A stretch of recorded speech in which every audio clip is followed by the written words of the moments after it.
So this morning we woke up to the very, very good news, of course, that Boris Johnson and the Conservatives had lost their two by-elections today, obviously in Wakefield and, of course, in Tiverton.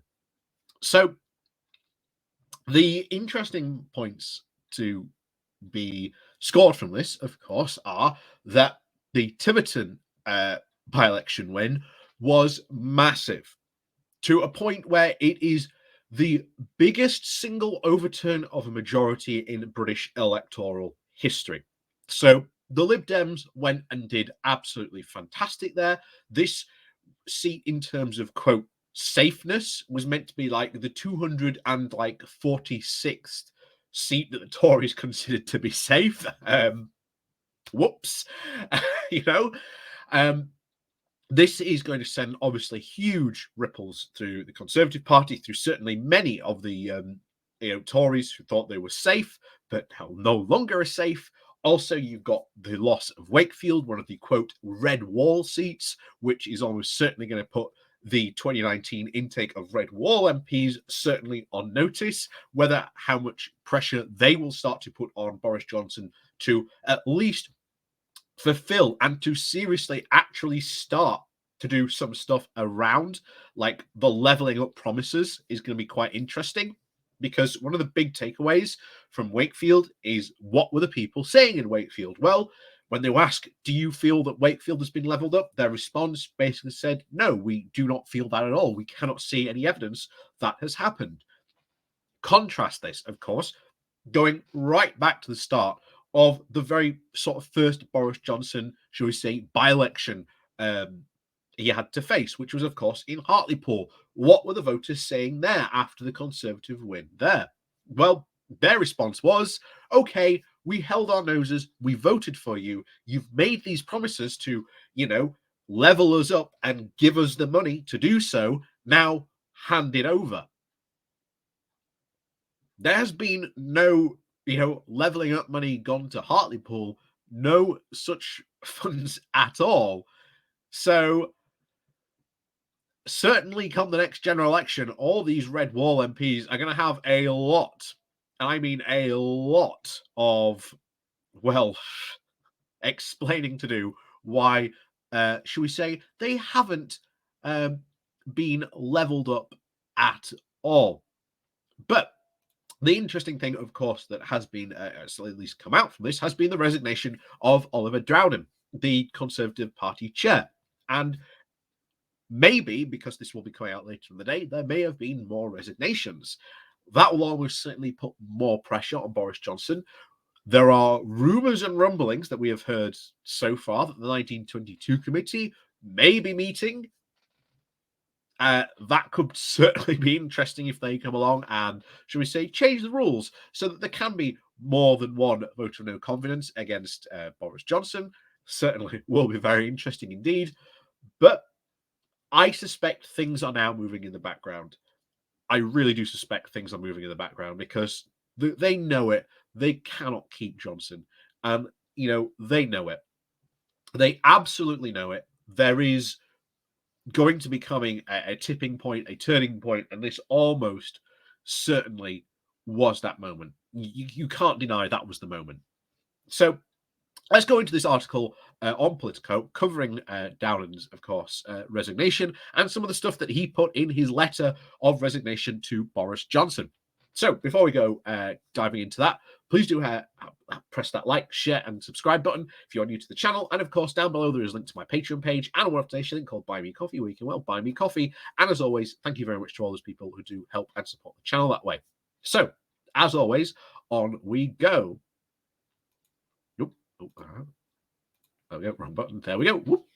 So, this comes from Politico, the title of Tory Chair Quits After By-Election Defeat, Piling Pressure on Boris Johnson.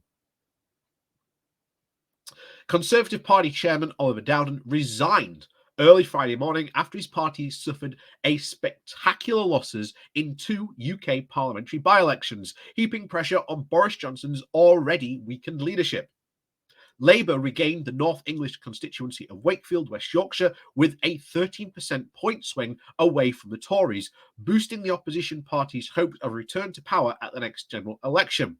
The Liberal Democrats, meanwhile, secured an even bigger by-election success in the more affluent South, their third such win over the Tories inside 12 months. By whipping Tiverton and Honiton, they were with an unprecedented 30% swing away from the government. 30% away. That is, as we said at the beginning, huge. Certainly setting a record in terms of British electoral history. But anyway, back to it. In an open letter to Boris Johnson, which offered precious little support to the Prime Minister, Dowden warned that defeats were, quote, just the latest in a run of very poor results. He added, "Our supporters are distressed and disappointed by recent events, and I share their feelings. We cannot carry on with the business as usual. Somebody must take responsibility. And I have concluded that in these circumstances, it would not be right for me to remain in office.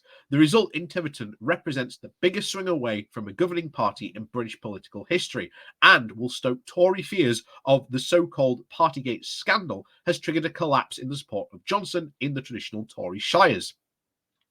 Labour's win in Wakefield, meanwhile, represents the first step back for the party in its former heartlands across the north of England and the so-called Red Wall, of the seats which were lost to Johnson in the 2019 election.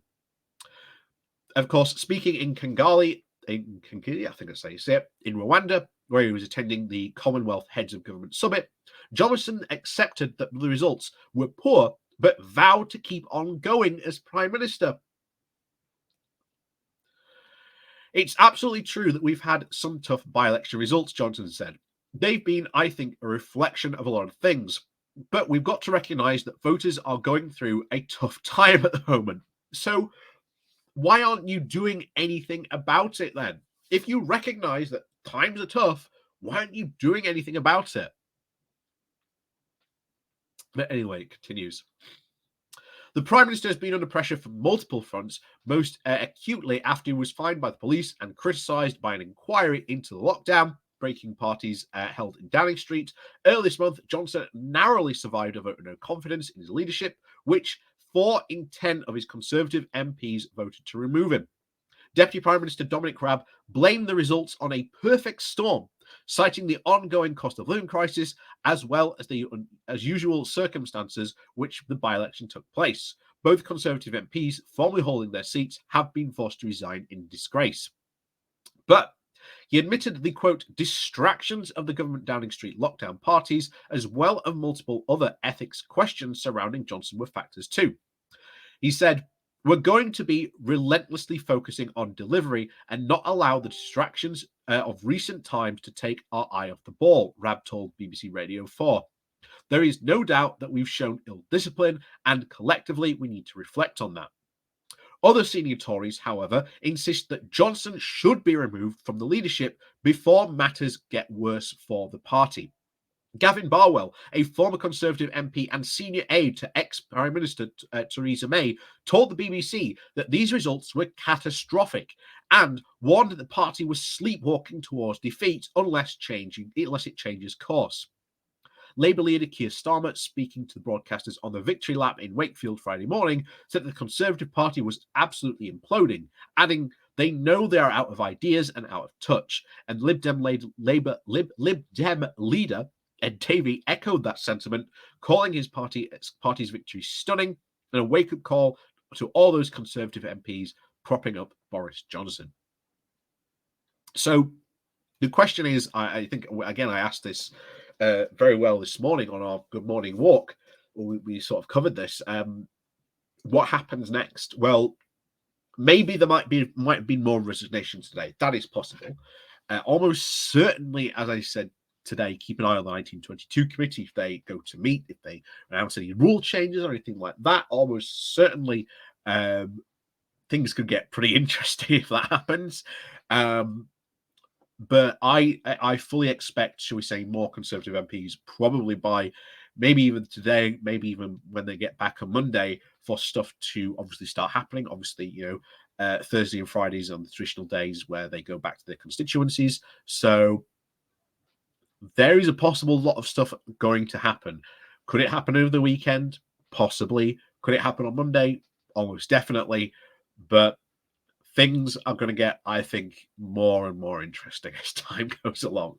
But how long can Johnson cling on when he has literally been pushed over the cliff edge? And it's a question of how many fingers is he still clawing on to that cliff edge for? How much longer can he really practically expect to survive? So, as always, thank you very much for watching. Please do remember to hit that like, share, and subscribe button. And of course, down below there are links to my Patreon page and a one-off donation link called Buy Me Coffee, where you can buy me coffee. And as always, thank you very much for watching, and we'll see you all next time.